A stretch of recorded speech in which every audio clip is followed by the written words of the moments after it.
caro diácono, irmãos e irmãs, temos a graça de participarmos da missa hoje, no local que Padre Pio celebrou durante muitos anos.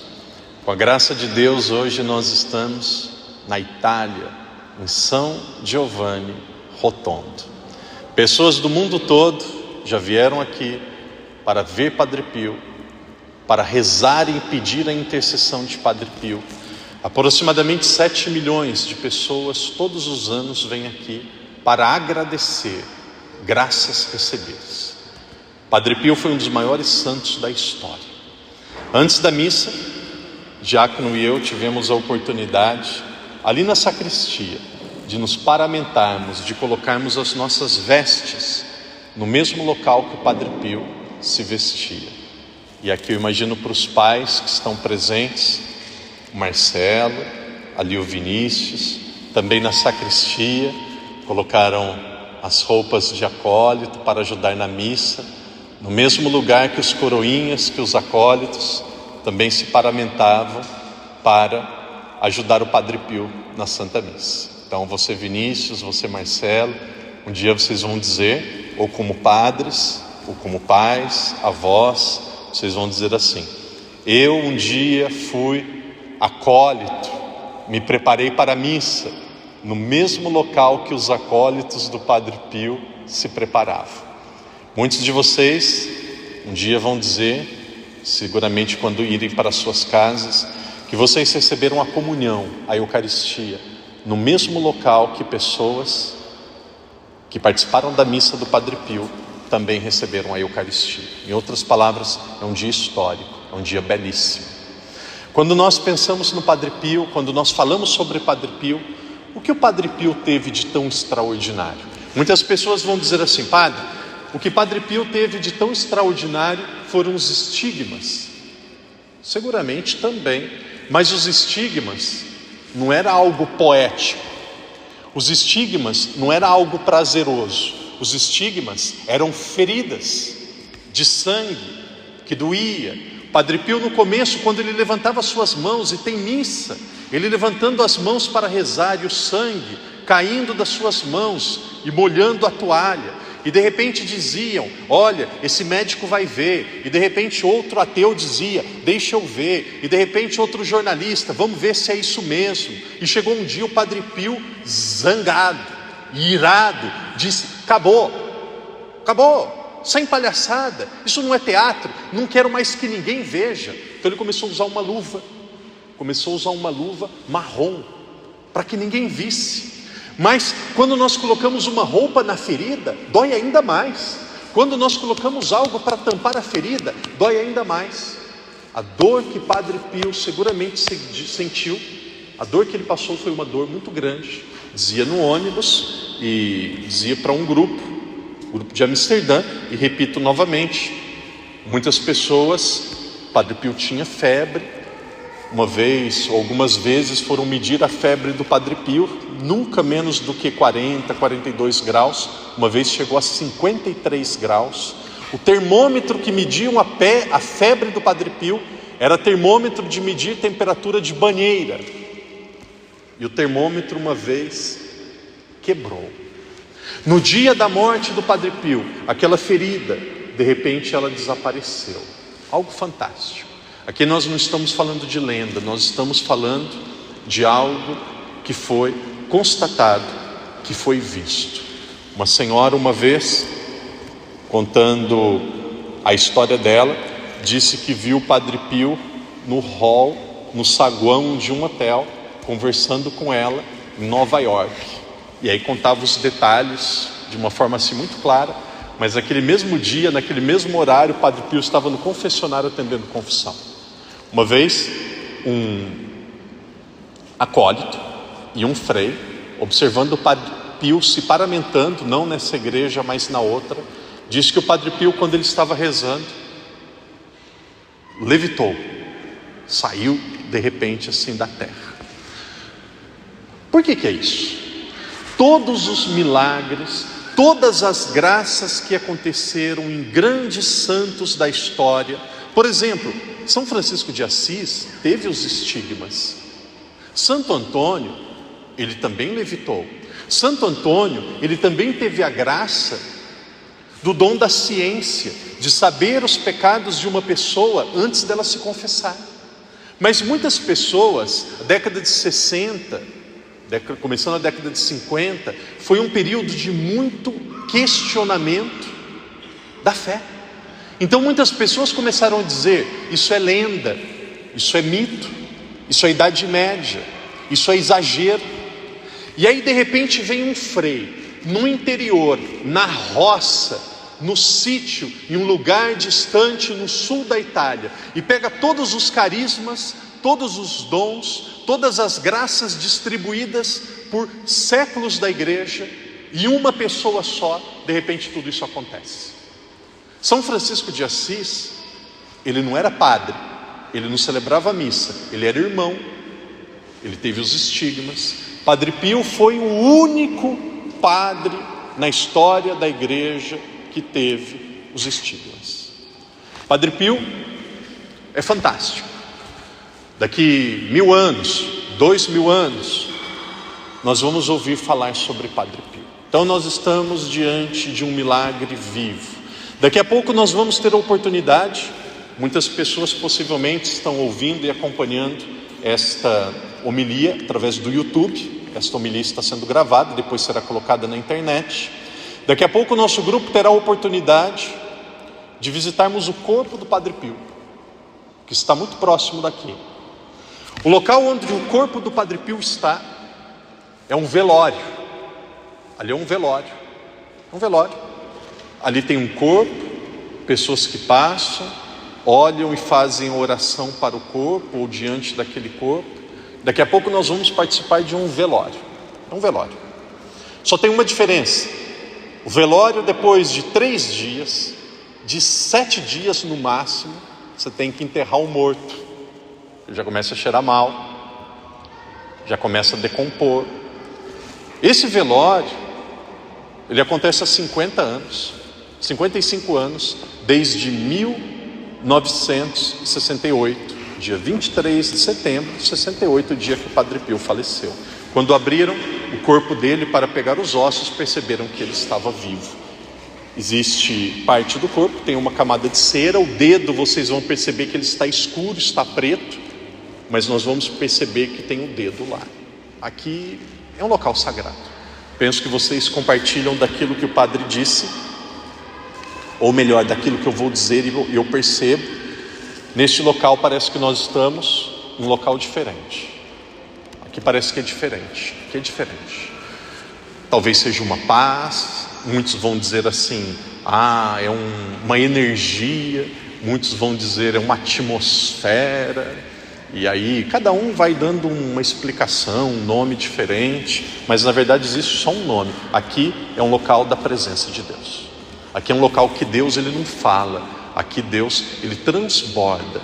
Aqui é um local do mesmo jeito que aconteceu em Corinto. Do mesmo jeito que aconteceu em Corinto, no Areópago também, mas ali em Corinto foi muito especial. Ali aconteceu um Pentecostes. Ali quando nós estávamos em Corinto, nós podemos chamar isso daqui não é da renovação carismática da igreja. Ali aconteceu um batismo no Espírito Santo. Ali aconteceu um Pentecostes, aconteceu algo novo. E hoje nós estamos também diante, nossa vida, de algo que é excepcional, de algo que é singular. Mas quando nós olhamos para Padre Pio, e aqui, na minha opinião, é a grandiosidade de Padre Pio. Padre Pio ele não foi grande porque ele teve os estigmas. Padre Pio ele não foi grande porque ele teve o dom da bilocação. Padre Pio ele não foi grande porque ele teve o dom da ciência. Padre Pio foi grande porque ele foi um padre de verdade. Padre Pio foi grande porque ele fez aquilo que um padre deve fazer: atendeu a confissão, celebrou a missa, cuidou dos doentes. Padre Pio, ele foi santo. Padre Pio, ele é exemplar, porque ele foi um padre de verdade. Ele fez aquilo que ele deveria fazer. Um católico, casado, vai ser santo, não quando ele realizar milagres, não quando ele for para a África entregar alimento para os pobres. Você vai ser santo se você honrar o seu casamento, honrar a sua esposa, tomar cuidado da sua esposa, estar do lado da sua esposa, preferir a sua esposa do que os prazeres e as comodidades do mundo. Uma mulher, ela vai ser santa. Hoje existe, e a mulher, ela tem que cuidar de si mesma. Claro que tem, a mulher tem que ficar bonita. Mas a grandiosidade da mulher, a marca de uma mulher de Deus. Minha mãe é pecadora, mas também tem muitos dons e muitas graças. Um dia, uma mulher vindo elogiar e conversar com a minha mãe, e muitas vezes no vídeo vocês já ouviram falando da minha mãe, e hoje vocês não ouvem, vocês olham lá, ela está lá num cantinho. Olha que bom, seu filho é padre, olha que bom, parabéns, tudo. Minha mãe só fez assim, levantou um pouco a saia e disse: olha aqui o meu joelho, ó. Meu joelho tem calo. O joelho tem calo? Pede para ver o joelho da minha mãe. O joelho da minha mãe tem calo, ela tem que rezar por mim. Eu sou fruto da oração dos meus pais. Então você que é mulher, para ser como o Padre Pio, joelho de mulher de Deus, a minha vontade é perguntar para cada uma de vocês mulheres, e aqui é com todo respeito, vocês vão entender o que eu vou dizer. Minha vontade é perguntar: deixa eu ver o seu joelho. Deixa eu ver o seu joelho. Padre, é muito para mim. Aqui nós estamos falando de santidade. Aqui nós estamos falando de santidade. Aqui nós estamos falando de uma esfera acima do normal. Aqui nós estamos falando para pessoas que querem oferecer o melhor para Deus. Padre Pio, ele foi grandioso, não porque teve os estigmas. Padre Pio foi grandioso porque ele foi um bom padre. Um bom padre. Quando eu olho para o corpo do Padre Pio, eu observo uma túnica, um hábito. Muitos de vocês me viram ontem com um hábito preto, e muitos ficaram até com dó do padre, e muitos educadamente, de forma muito polida e cuidadosa: padre, tá calor, né, padre? O senhor com essa roupa preta, padre, deve estar sofrendo, né, padre? Quer que eu fale a verdade? Tava calor? Tava incomodando? Algumas vezes estava. Sabe o que significa uma batina preta? A batina preta é um trapo. É um trapo. Costura única. Um trapo. Tem 2 bolsos, um de cada lado. É um trapo. É um trapo. Padre, eu acho interessante tudo, mas se alguém falar: padre, essa roupa é belíssima. Não, não é. Belíssimo é um terno ajeitado, aquilo é um pano em cima do corpo, preto. Preto é cor de casamento. Preto é cor de luto. Por que que o padre usa uma batina preta? E é interessante vocês saberem, por que que o padre usa uma batina preta? Para o padre dizer a você mesmo, e para ele dizer ao mundo: eu morri para o mundo, eu estou morto, estou de luto para o mundo, eu vivo só para Deus. Essa deve ser a vida do padre: morrer para o mundo e viver só para Deus. E o que me entristece, às vezes que eu recebi mais críticas, e aqui está sendo gravado, me comprometo com aquilo que eu estou falando, a maioria das vezes que eu recebi crítica de usar uma batina preta foram dos próprios padres. E aí eu pergunto: médico usa roupa de médico, bombeiro usa roupa de bombeiro, por que padre não pode usar roupa de padre?